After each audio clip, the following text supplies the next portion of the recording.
Hi friends, welcome back again. ಇವತ್ತು ನಾನು ಸಂಜೆ ಟೀ ಟೈಮಿಗೋಸ್ಕರ ಒಂದು ಡಿಫ್ರೆಂಟ್ ಆದ ಈಸಿಯಾದ ಸ್ನ್ಯಾಕ್ಸ್ ಮಾಡಿ ತೋರಿಸ್ತೇನೆ. ಶಾಬಕ್ಕಿಯಿಂದ ಮಾಡುವಂಥದ್ದು.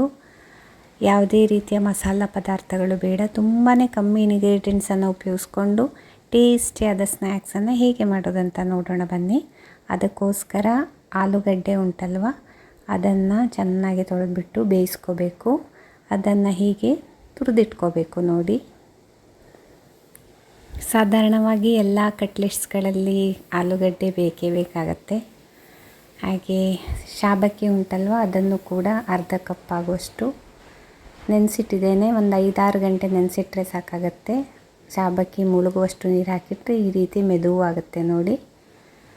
ಹಾಗೆ ತುರಿದಿಟ್ಟುಕೊಂಡ ಆಲೂಗಡ್ಡೆ ಉಂಟಲ್ವ, ಅದನ್ನೊಂದು ಬೌಲಿಗೆ ಟ್ರಾನ್ಸ್ಫರ್ ಮಾಡಿ ಅದರ ನಂತರ ಶಾಬಕ್ಕಿಯನ್ನು ಕೂಡ ಹಾಕಿ ಅದಕ್ಕೆ ಕೊತ್ತಂಬರಿ ಸೊಪ್ಪಿನ ಎಸಳುಗಳನ್ನು ಹಾಕಿ ರುಚಿಗೆ ತಕ್ಕಷ್ಟು ಉಪ್ಪು ಮತ್ತು ಖಾರಕ್ಕೆ ತಕ್ಕ ಹಾಗೆ ಮೆಣಸಿನ ಹುಡಿಯನ್ನು ಹಾಕಿ ಚೆನ್ನಾಗಿ ಮಿಕ್ಸ್ ಮಾಡಿಬಿಟ್ರೆ ನೋಡಿ ಈ ರೀತಿಯಲ್ಲಿ ಚೆನ್ನಾಗಿರುತ್ತೆ. ಅದರ ನಂತರ ಒಂದು ಬಾಳೆ ಎಲೆಯನ್ನು ತೊಗೊಂಡ್ಬಿಟ್ಟು ಹೀಗೆ ಚಪ್ಪಟೆ ಆಕಾರದಲ್ಲಿ ತಟ್ಟಬೇಕಾಗತ್ತೆ.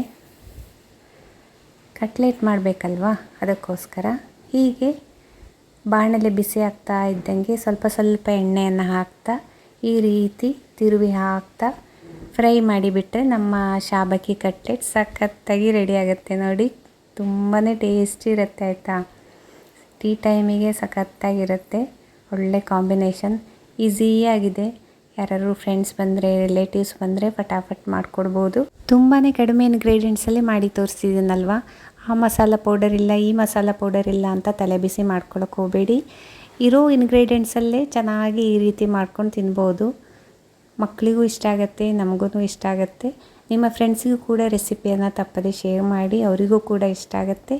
ಇನ್ನೊಂದು ಇಂಥದ್ದೇ ಬೆಸ್ಟ್ ರೆಸಿಪಿಯೊಂದಿಗೆ ಮತ್ತೆ ಸಿಗ್ತೇನೆ. ಅಲ್ಲಿವರೆಗೆ ಟೇಕ್ ಕೇರ್, ಬಾಯ್.